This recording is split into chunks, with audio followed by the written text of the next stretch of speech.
Hey, and welcome to this week's episode of the Inclusive Networker podcast. This is your host, Dr. Ramona, and who are we calling into conversation today? Well, it is Annie P Ruggles, and I am going to introduce you to her. This guest, y'all, is so much fun. I cannot wait for you to hear from her. For over a decade, Annie P has harnessed her Hulk-like disdain for hard sales, tacky self-promotion, and overly competitive sleazeballs as inspiration to help people find better ways to grow their small businesses. As founder of the Non-Sleazy Sales Academy and Quirkworks Consulting, she's guided hundreds of people toward making deeper connections, lasting impressions, and friendlier, more lucrative transactions and conversations. Her pride and joy is her podcast, which I was on recently. And when I tell you this was the most fun podcast ever, it is called Too Legitimate to Quit. Instantly actionable small business strategies with a pop culture spin. And y'all, I talked about Love is Blind, okay? And so I'm very excited to have Annie as my guest. She's quirky, she's real, and welcome, Annie. I'm so excited to have you. Oh, I am freaking thrilled to be here, Dr. Ramona. Thank you so much for having me. Awesome. All right. So, I start this thing every time asking this question. What's your lens? I need to know that. How does that, how has it shaped your life, your lens, your Oh, background, all that stuff? gosh, my lens. Okay, so I can look at this so many different ways. I love how nuanced this question is, but my lens is I am the only child of two entrepreneurs, now both retired. That shifted me maybe even more than anything else. Okay. I grew up in a multi-generational household. That shifted my lens a ton. I am queer, but straight presenting because I'm in a hetero marriage. I am the grandchild of immigrants. I am white privileged to the nines. I live in Chicago surrounded by incredible people and beautiful food. And I have been raised that the most important thing you can do is be genuinely kind. And I think the Mm, combination of all of those things lead me to be who I am and see how I see and not see what I don't see. yeah. Yeah. So tell me the amount of work that you had to do or some of the things that you did to even acknowledge that you're white privileged to the nines. Oh, How do you get to that point? oh God. Honestly, I'm gonna try not to do white tears right now because it's tough Okay. and I gotta kind of check it. But I've always known that I was #blessed. I grew up middle class. Mhm. I grew up with both of my parents. I Yeah. grew up in a predominantly white area of Missouri. So I didn't really see that. But I also grew up in the 90s when we had flesh colored crayons and thought we were living Mhm. in post racial America. Right. Yeah. So a lot of the unlearning I had to do was that racism exists because I was sheltered from it. I never directly saw it. None of my friends were really experiencing it or felt comfortable talking about it, more likely. Uh-huh. And it when I moved to Chicago, St. Louis is very segregated. And it's not segregated in a violent way, it just kind of is. But then you move to Yeah. Chicago and everybody's right on top of everybody, and it was one of the things I loved about moving up here. I was like, "Oh my gosh." And even now, I live in what real estate agents in Chicago call the United Nations because it's every single culture, every single everything. Um, but I started realizing more and more once I moved to Chicago what white privilege was when I saw what would evoke fear in other people that didn't evoke fear in Mhm. me. And I also Mhm. could see in real time how if a friend of color and I walk into a restaurant, even here in Chicago, how we would be treated differently, or in situations where law enforcement would get involved, how we would be treated differently. So it started to creep kinda through that. Mhm. And then I had this really life-changing experience in Cabrini Green. And if for those of you who don't know Chicago history, Cabrini Green was basically a war zone, which is now like fancy $1 million lofts. But it used to be a housing project and a Mm. notoriously dangerous one. And when I first moved to Chicago, fresh off the Missouri, farm fields, didn't have any lens on anything. And Mhm. I wandered accidentally trying to go to the grocery store, 19 years old in a mini skirt and a tank top, just wandering around trying to go to the grocery store. And I wind up unknowingly dab smack in the middle of Cabrini. Uh-huh. And these two men who I will remember their faces for the rest of my life, these two African American men roll up and they're like, "Hi, we don't want to scare you, but you don't belong here and you should leave. And Mhm. so we're going to walk you out of here." And I'm like, "Okay, thanks. Let's go. I'm sorry. Did I do something wrong?" And they're like, "No, no, no, no, no. Just not where you should be. You don't belong." Mhm. Like, they're like, "Where are you going?" I'm like, "I'm going to Dominic's." They're like, "That is literally across the street, but we got to walk you out of here." And I'm like, "Okay." So they Mhm. did. And right when we got out to where I could see the grocery store and I was thanking them and I had talked to them a little, it wasn't like we were having like deep, meaningful conversations or anything like that. The police roll up, and I'm not anti-police. Don't freaking at Dr. Ramona. There's a role for everybody, but there's a lot that needs to change, right? But Yeah. Yeah. but I grew up that law enforcement is who protects you. And, you could probably cry your way out of a ticket, but if you need something, you got to call 911 and then the police come and they fix it. So I saw these police officers and I was like, "Oh, everything's cool." They rush out of the car, rush, and surround me. And they're like, "Are you okay? Are you okay? What are these men doing?" And I'm like, "These two?" Wow. I don't remember their names. I remember their faces. But at that point, Mhm. I knew their names. I'm like, "You mean like Joe and Joey? These two? What?" And they're like, "Well, because clearly they saw a little defenseless white girl and two large black men, and they thought something is wrong here." And Mm. they were so aggressive and rude and immediately suspicious of these men who, quite honestly, Dr. Ramona, could have saved my life Uh-huh. because stray bullets were popping like popcorn at that point, right? Like, I didn't know this at the time. I had to go look it up, Mhm. right? That's how removed I was. But those two men could have saved my life. Very realistically, protected me from harm. They didn't have to. They could have been like, "Little girl, you little moron, doors that way, have Mhm. fun in the grocery store." They didn't. And these officers were so aggressive and so nasty to them and so overly protective of me that in that moment, I realized that everything I'd been fed in the 90s about we are the world and don't see color is ridiculous because the system sees color. And if the Mm. system sees color, that means I have advantages that I didn't know. And so in that moment, I was 19 years old. So that was 2003. Those two men changed my life. And I hope they're safe and I hope they're alive and I hope that they're with us and that they're happy in what happiness looks like to them. But they saved my life. And also that day, I Mhm. realized that how I get treated is vastly different than how other people get Mhm. treated, even in the process of good works. Yeah.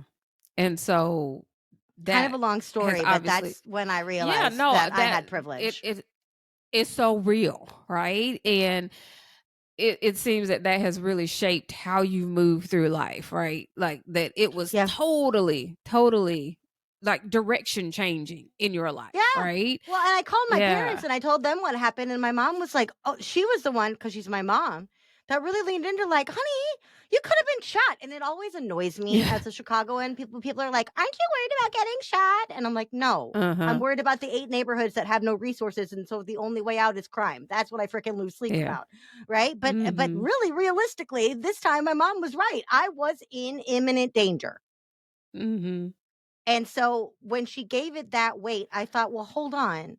If I was in imminent danger, why didn't the police rush to my aid in a positive way? And when I told them that those men saved me or had escorted me or had been so kind to me, why didn't they let up? Why did they keep Mhm. insisting that they were trying to hurt me or do something for me? And I was like, this is not okay, this is not just, this is not equitable. And if Yeah. it's only going to be because I'm this tiny little iridescent thing and they're these hulking dark things, then we don't have a fair system. Period. Yeah. Right. Oh, so I'm so glad that you took that and you actually reflected and you started to do the work that you're doing now, because I think that that's a lot of what happens with people is that they have these experiences, but they don't reflect and they don't take action and make any kind of change. Yeah. Right? And so, so as we are thinking about that and thinking about your lens and really understanding you now, your business, Yeah. right? So you have been talking about this idea of rebranding, doing things different, not Mhm. doing sleazy sales, right? All of these types of things Yep. that we know about you. And so, tell me a little bit about what happens in your business, and the quirkiness that you bring, and all of the things about you and your business. I've always been so fascinated by the incredible species known as people. Yeah. Right? And what makes people tick and what makes people different. And, Yep. how I love your question about lens because it's like there's so many different ways that color stuff, right? Or just life experience, how it changes stuff up, or Yeah. twins that Yeah. grow up in the exact same house and wind up so different. I've always been so fascinated. Like, what is your voice? What is your story? What is your experience? Same. And Yeah. so, in how that translated into marketing and everything is we're all in crowded markets, right? Especially people in network, they're all selling the same product. Yeah. Every single person's got Yeah. to come up with a way to sell the same widget, right? So, how are we Exactly. going to do that? How are we going to diversify? How are we going to showcase? How are we going to do all these things? And I noticed along the way that that was what I became known for, as kind of this brand excavator that can get right to the heart of somebody and be like, hey, this is why you should buy from me. This is why you should trust me. This is why you should grow a relationship with me. This is why you should join my line. This is why, da, da, da, da, da, da, da, da, right? Okay. But when I realized, and I would lean more and more into that, I started realizing that how I was showing up was no longer fully me. And in that Mm. moment, I knew I had to rebrand. But in the past, when I would rebrand, I would completely wipe the slate clean and start over. Like that old brand would die. I would host a public funeral for it. I would, basically burn all the business cards and change the websites and be done. And this time I didn't want that because it's not that I was showing up incorrectly through the Non-Sleazy Sales Academy. It's just Mhm. I also lead people through other explorations other than sales. So when I would meet Okay. people in the wild or after I would speak or something, they'd come up and they'd be like, well, I don't need to hire you because my sales processes are on lockdown, but is there anything else that you can offer me? And I'm like, technically, absolutely. But if you go to my Yeah. website, is any of that reflected? Absolutely not. Right. So Mm. I gave myself Quirkworks as a rebrand, as a present, as an evolution. I didn't wipe the Non-Sleazy Sales Academy from the face of the earth. You just read it in my bio. They're right next to each other. They're siblings Yeah. now. Right? But I had to give myself more spaciousness because the box I built for myself, the platform I built for myself became limiting, Mm. right? The narrative became Okay. too small. Yeah. So, tell me what you did different, because I think everybody can identify with this piece where you say, oh, I need to do something different. I'm not doing this anymore. I'm scratching it. Mhm. Let me take all the things down from Instagram. Let me make sure that nobody can see anything on my website from that thing before, right?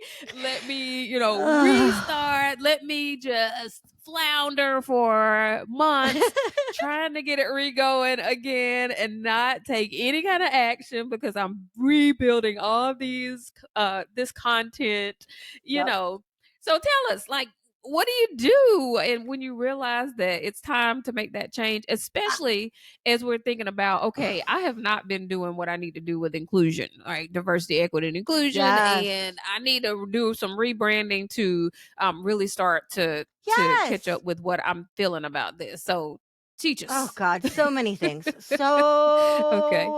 So many things. First of all, save yourself the effort of a full brand scrub. Even if you're doing something totally different, you're still you.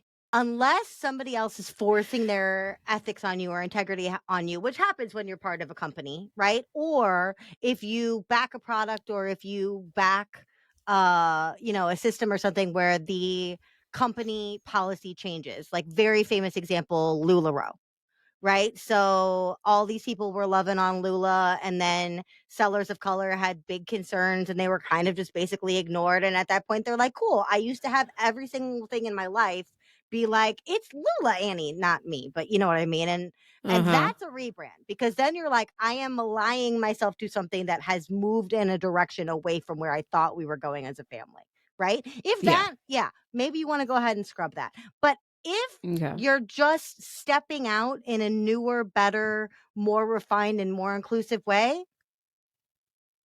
keep your stuff. You're still you. Uh-huh. You're evolving, and Yeah. your evolution becomes part of the story. When I just rebranded again, and I was giggling wildly, not because I was laughing at you, listener, but because I've done every single thing that Dr. Ramona just said. I have overstressed. I have over rebranded. I have sat in it. I have gone dark for months. I've done every possible mistake you could All the do. But this things. time, I literally made my business card is like this little timeline of all of on this side, all of the businesses that I've had previously that have led up to this one, because they're all part of Uh-huh. my story. They're all Yeah. me. So if you really want to go through the backlog of my brand, you're going to see stuff from way back here, but you're still going to see me.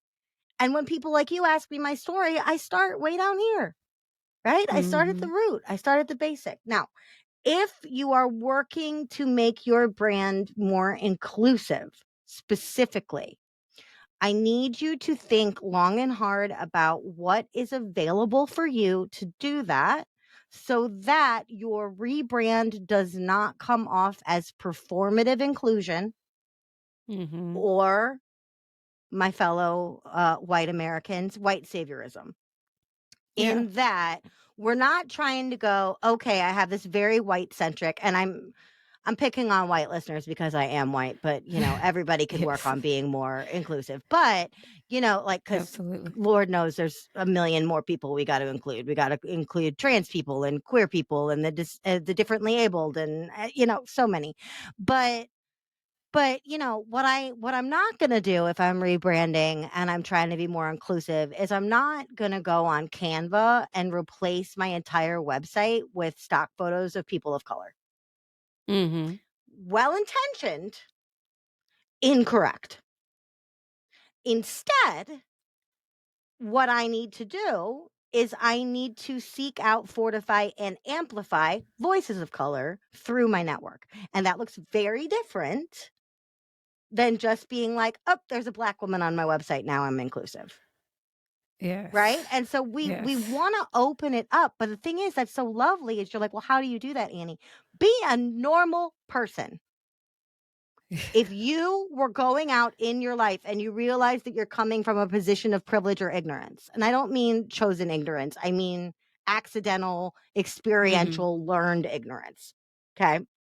If you're showing up in that space and you're awakening to that, awesome. Go find an amazing cause you can support and have a fundraiser. Go interview someone and open your mic to them that's different than you. Go listen. Don't even talk. Go put yourself in a position Mhm. where you can listen and learn, and then maybe tell your network what you learned. Right. But Mhm. that's something that's so important too. As we're all evolving,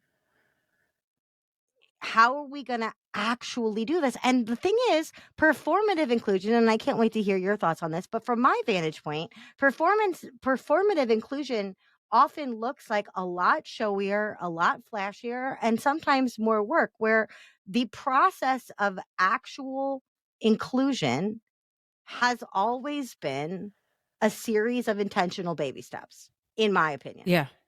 Yeah, I absolutely agree. And I always say people think that when we talk about being inclusive, that they have to go and get signs and start marching on the street. And that is not what we mean. There are so many different things that you can do where you're Yeah. just opening your mind, right, to other perspectives and Mhm. making sure that you consider those things and take action.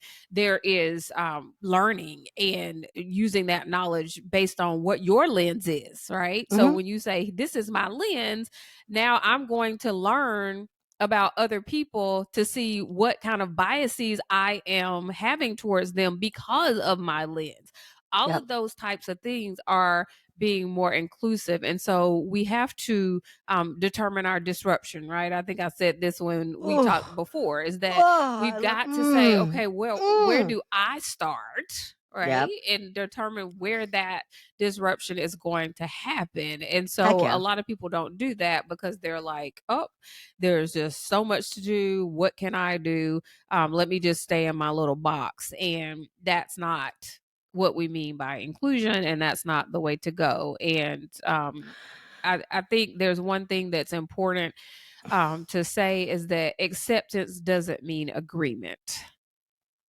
And a Right. lot of times people think that, oh, I'm going to have to agree with everything to be able to accept a person where they are Right. or their beliefs. And that's not true. And so that is one of the things that's really important to point out here in this Right. conversation as well. Well, and Yeah. everything in this polarizing world is like, if I firmly believe that Black Lives Matter, which I absolutely do, that also doesn't automatically believe that I think we need to fully defund the police, Right.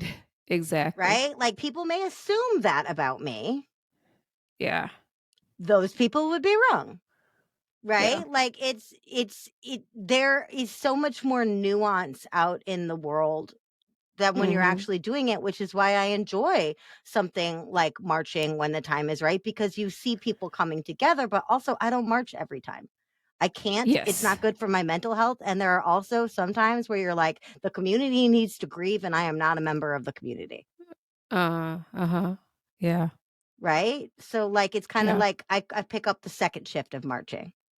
Mhm. Yeah. I go to see Wakanda Forever the That's week great. after it opens. You know what I mean? Like, No, pay the money. no, but Make you him pay go the money, up in but the still, like, no, of No. course, I'm not needed in this. I am not needed for No. that, right? But like, it's so interesting because we're talking about how we're showing up, right? And I think one of the Yeah, things yeah. that I've been very lucky to learn, and thankfully people ask me about this, so I've been lucky to share, is I firmly very much believe that um your platform is a privilege. And every single person out there, if you're in business for yourself, and especially if you're building a network around yourself, you are by design building a platform based on you, based on your ethics, your integrity, your personality, the whole nine. And if you don't choose those Mhm. things intentionally and showcase them appropriately, people will decide them for you. People will assume Mhm. them for you. Right. But what I've Yeah. learned about a Yeah. platform being a privilege is that it really honestly is true. I went to this wonderful conference back in the day, not dogging the conference at all, but it was a conference for romance writers. And I was there to do a social media panel, like new social media ideas for romance writers, blah, blah, blah. And and it was a panel. And there was a panel right before us, and this was, and I'm not gonna get political on this, y'all can make your assumptions about me based on everything I've just said, but this event was dab smack at the beginning of the Trump administration. And what I Mhm. mean by that was a lot of people were hurting on both sides, a lot of people were angry, nobody knew what to do, and the general consensus at the time was, if you don't know what to do, stay out of the conversation. Mhm. And so the first panel got up there and and George Floyd had just been murdered. Like, all of this stuff had been happening, and they stood, and, rights were being stripped of the LGBTQ community. So many horrible things were happening. The freaking Muslim ban had just occurred. It was awful. It was all awful. And for everybody, right? Mhm. But the panel before was like, "You're a writer. Nobody wants to hear that from you. Just put your little smut out and be happy and be a beacon of escape for people." And Mm. I didn't know the guy I was on the panel with coming up, but I was watching him listen to this panel, and I looked at him, and he looked at me at one point, and he mouthed to me, "I am so PO'd," Mhm. in full, right? And I don't know Yeah. this guy. And so I got up there. We literally had 2 minutes while they reset the room between panels. And I looked at him and he looked at me, and I said, "So we're going to throw our whole spiel out and undo that last panel together, right?" Mm. And he's like, "Yeah, we don't need to talk about social media that bad. We need to tell these people that Mhm. if they are lucky enough to have people hanging on to their every word, written or otherwise, that if something matters to them and if something is on their heart, they need to share that, even if they Yeah. alienate and lose readers." Too bad. Mhm. Too bad. Yeah. And so we did. And we sat down and we said, respectfully, we disagree with every single thing that was just said in this room. Everything. And people started Mhm. crying and people started Mhm. clapping. And then we got to work. And we started working about how every eyeball on you is an opportunity to support, amplify, or change something. Again, Mhm. baby steps. Am I going to Yep. convince someone in a tweet about my romance novel to not be so racist? No, absolutely not. Right. But by showcasing an author of color who I super love their work, am I possibly helping them find new readership, which then, in some small way, like you were saying with Wakanda Forever, puts money where my motives are? Mhm. Yes. Mhm. Absolutely. That I can do. Yeah. But to stay out of the conversation entirely is white privilege supreme, Yes, whether or not you're white. absolutely. Yes. And the silence is what is really it kills people, right? That Yes. silence is Oh, yeah, the terrible, and silence I is often violence. We've seen it. We've yeah. seen silence is Yeah. violence in real life. And we've also seen how much raising your voice in whatever way that feels right to you can do. And it Mhm. just so happens, if you're watching this show, you're out representing yourself and your network on social media Mhm. and on the internet every day. Yep. And that's a Yep. privilege. Yes. I love that. Your platform is a privilege. I absolutely love that. No matter what you think, your platform is a privilege and it is something to be used. And yes. And But so like you as said, you we don't have to involve yourself in every single conversation, right? yes. Like, if Exactly. every single Yes. time there was something in Chicago that worried me or bothered me, and I took to my, I don't know why I almost said Twitter. I'm not on Twitter anymore, but let's just say I was. Like, if I took to Twitter every single time I saw an injustice, then I would Mhm. have to go be a full-time activist because I would not be able to post about anything else. I don't Yeah. want to say pick and choose, but I want to say, when called, ask, what is my motivation for posting? If my Yes. motivation here is to ally or amplify, go ahead. If it's to wail, shed white tears, or be performative, keep it to yourself. Mhm. Go do something actual. Good. That's it. Absolutely. Okay. So this is good stuff. Good stuff already, Annie. Okay. So as we're talking about this idea of the work that you're doing, and one thing that I really want to bring out is the joy, because a lot of times the work that we can do, Yes. even when we think about DEI and all of that, it can feel heavy, Yes. right? Oh, So goodness, as we're yes. thinking through the joy, how do we lean into that joy, even as we're making these changes, right? In our in the rebranding, or the other things that we may be doing in our work or in our business. Mhm. How do we make sure Mhm. that we lean in with that joy? You know, One of the most impactful books I ever read, and it gets sorted all the time. It's not like I discovered this book, but Man's Search for Meaning by Viktor Frankl is largely, interestingly, a book about joy and finding it where you can find it. So if anybody is not familiar with the book, Viktor Frankl was in a concentration camp, had lost his wife, and talks a lot about when everything is just absolutely awful. How do you go on? How do you persevere when you're seeing the ugliness of humanity up front and you're being victimized? How do you still? And in a famous passage of the book, he's talking about how when he would be out in the forced labor camps, out in the fields, he would look at the sunrise, or he would remember his wife's hands. And in that, he would have a moment of joy. And for him, that moment of joy was both an act of rebellion and an act of survival.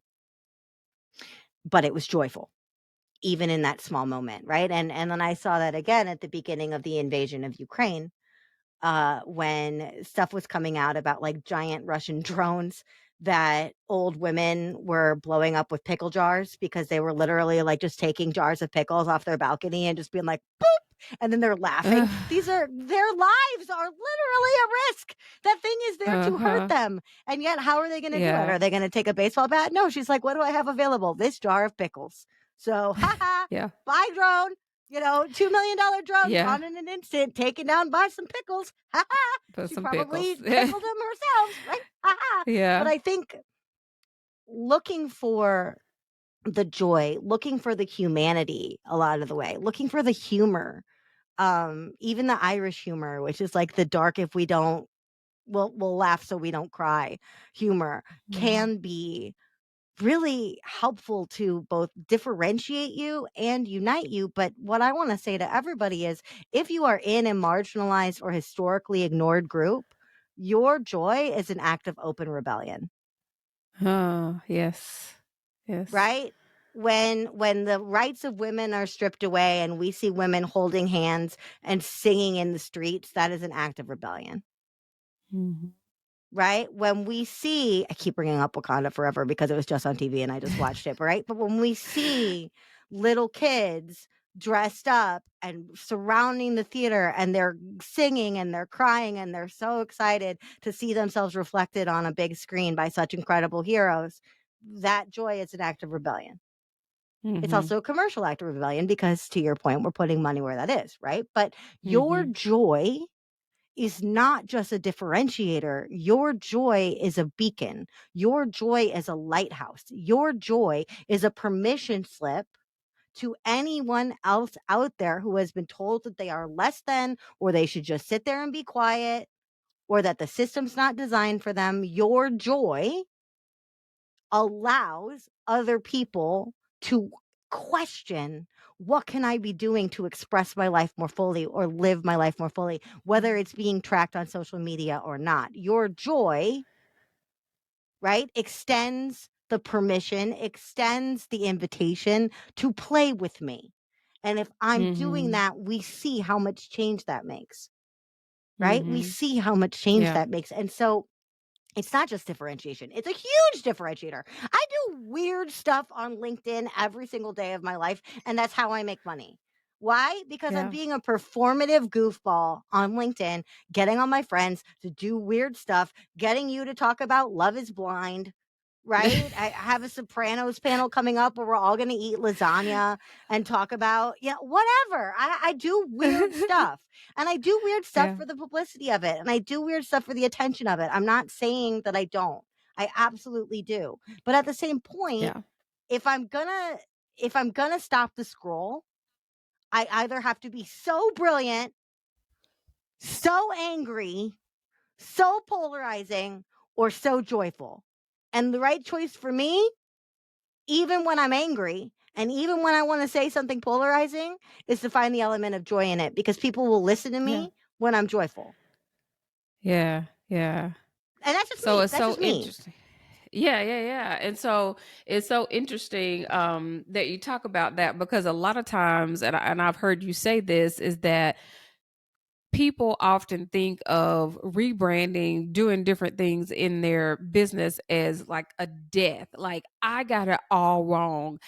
it Mhm. was a failure. It was Mhm. something that I just didn't I didn't meet the mark, right? I messed Mhm. up. It's going great for everybody else, but it's going terrible for me. And now I've got to do this rebranding again.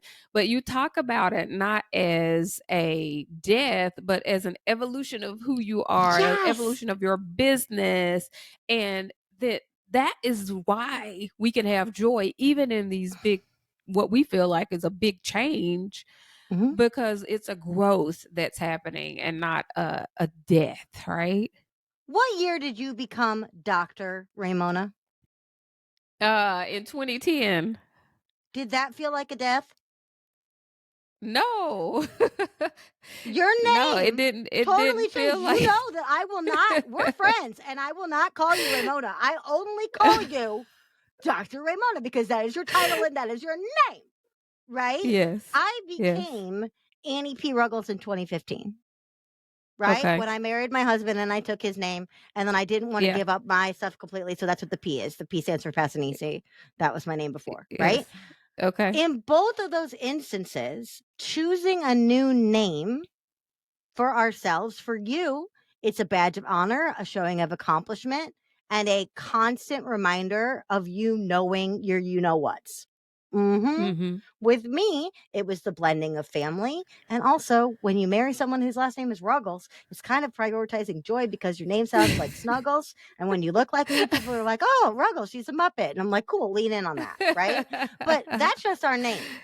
And that's just life. Yeah. Right. But in either of those instances, maybe we had a little ego death as we step into that new level. That's normal, right? But you becoming and living as Dr. Ramona was not a death. It was an Yeah. evolution, right? Yeah, that's So good. me having Mhm. Quirkworks is not a failing of the Non-Sleazy Sales Academy. The Non-Sleazy Sales Academy didn't fail. It was the most successful brand I ever had, but it was too Uh-huh. small. It had to grow. I had to give it Mm. space. It's basically a house plant, right? So if you Oh, treat your that's good. brand like a house plant and you water it and you feed it and the pot becomes too small, that's not the fault of the pot and that's not a death. That's a growth. Literally a growth. Mm. Right? So if you Yeah, water that's and good. nurture and feed something in you and you lean into joy, which is its own form of sunlight, if the Mhm. plant is too small or the wrong shape, you got to change the pot. And you Come don't beat on. yourself up for planting it in the other pot in the first place. That's the pot you needed at the You time. need it at the time. Come on, Eddie, you better teach the people. But that's the pot you Okay, I needed at the like time. I it. mean, I like so much of entrepreneurship, and I never understood this until I started having to practice it. So much of Yes. entrepreneurship is self forgiveness. Mhm. And we talked a lot about white privilege and me saying white stupid stuff. Like, that requires a lot of forgiveness because I'm sure Yeah. somewhere on the internet, and I lose sleep at this overnight, I'm sure I have said some racially insensitive or otherwise stuff because of my lens, right? Mhm. Because of the 90s and the flesh tone crayons and the We Are the World and the, all of that. And then also, being a queer identified person myself, there's a lot that we assume we know about each other that we don't.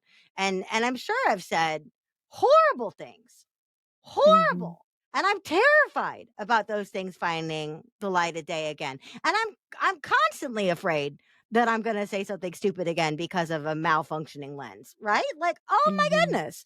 But also, I can lean in and I can own that and I can say, okay, if I were called out because someone found a video of me where I say something stupid, is that a death? Maybe an ego death, might be a little ego death, but am I going to go back to square one? No. I'm going to say Right. I own up to that. I'm not going to excuse it. My lens was malfunctioning. I was woefully incorrect. And I apologize to anyone offended or affected by this. And here's what I'm going to do to make it right. And here's what I've learned in the process. And you're going to move on. You wouldn't call that a death. Mhm. You would call that Mhm. atonement. Right. So, Right. like, whether you're building because you have to, because you've made missteps or mistakes in the past, that's growth. Or if you're flourishing and you need a new pot, that's also growth. Yeah. Hmm. That's good. That's good. So Oh, Annie, we have talked about so much in this conversation. We were not even supposed to talk about all this, Oh, but this is so good. It's so good. So tell us, what are some of the last things that you want to talk about? I know that um, we talked about this idea of a referral based personality business. I don't want to leave that yes. out. So give us a few last thoughts about that, and then tell us where in the world we can keep in touch with you because I know the inclusive networker audience is going to want to find you after this. I am not a practicing religious person, but one thing I think about all the time is a song that we used to sing in Sunday school, which I think a lot of people know, called This Little Light of Mine, right? So it goes, Yes. This little light of mine, I'm going to let it shine. Let it And the whole shine. thing is, Mhm. right? I'm going to let it shine. Put it under a barrel. No, I'm going to let All it right. shine. Hide it in a closet. No, I'm going to let it shine, right? And so there are all of these people, whenever I'm out in the world, especially now that I've rebranded as Quirkworks, people's objection to leaning into their essence is, Annie, I'm not you. I'm not a Mhm. Muppet. I'm not loud. I don't have a theater degree. I'm not this. I'm not that. I'm not, whatever it is. And I'm like, you don't have to be me. You have to be Uh-huh. you. And if what that Yes. is dry humored, great. If what that is introverted, great. If what that is a keen observer of the human experience, great. Lean in, Mhm. leverage that. When I say a Yeah. personality based business, that is being chosen for you, just like the brand stuff we talked before. If you are not declaring yourself, you are being declared to yourself, right? So, Yes. whatever that declaration looks like, you are running a personality based business no matter what. So, you may as well, Mhm. within boundary, determine who you want to show up as and not put that on, but choose that as a version of yourself. And for me, it always comes back to this little light of mine because sometimes it's Uh-huh. creepy and sometimes it's scary. And I can only imagine if you're in a marginalized group or a historically excluded group, how much scary, how much more vulnerable, which is why I say you got to do it within boundary. Keep yourself safe, Mhm. experiment, Mhm. right? But at the end of the day, if you start to feel narcissistic or like no one wants to hear from you, or you're playing too big, or you got a hater that says something terrible on YouTube, or any of these things, in my mind, I just sing this little light of mine and I go, okay, Yeah. I put myself out there today. It hurt a little bit, was a little bit scary. I attracted some jerk, but a bunch of other people found me today and maybe I said what they needed to say. And guess what? This little light of mine, I'm going to let it shine.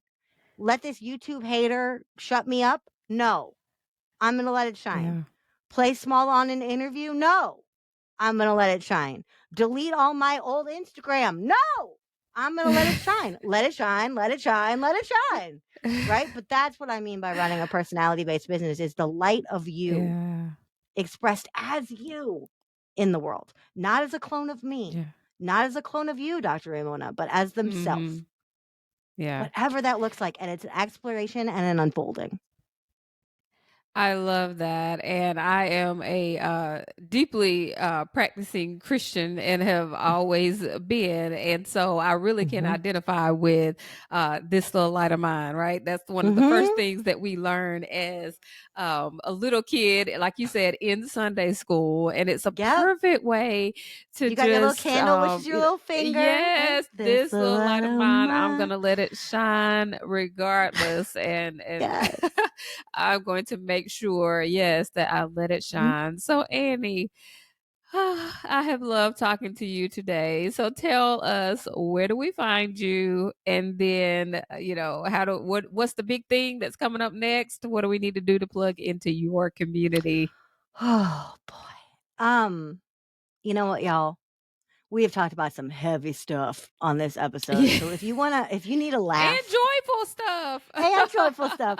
But if you want to laugh, if you need to laugh, then I want you to go on over, stay in your podcast player, and look up Too Legitimate to Quit because we are having some real, but also real fun conversations about what it takes to compete in Yes. these industries. And we're giving you marketing and sales skills and mindset stuff, all of it.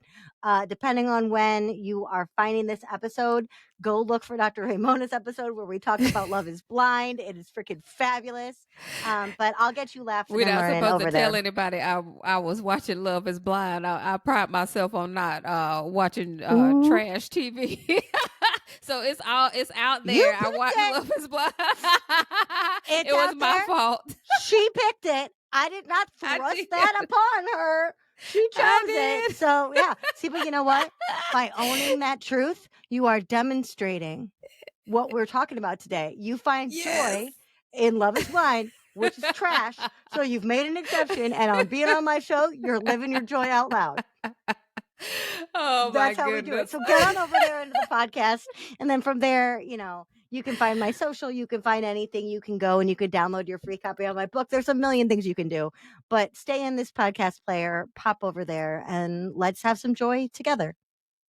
Amazing. So thank you so much for listening to this episode of The Inclusive Networker. And thank you to my fabulous guest, Annie P Ruggles, like Snuggles. Annie P Ruggles, you will find her information in the show notes, and we will see you on the next episode of The Inclusive Networker podcast. See ya.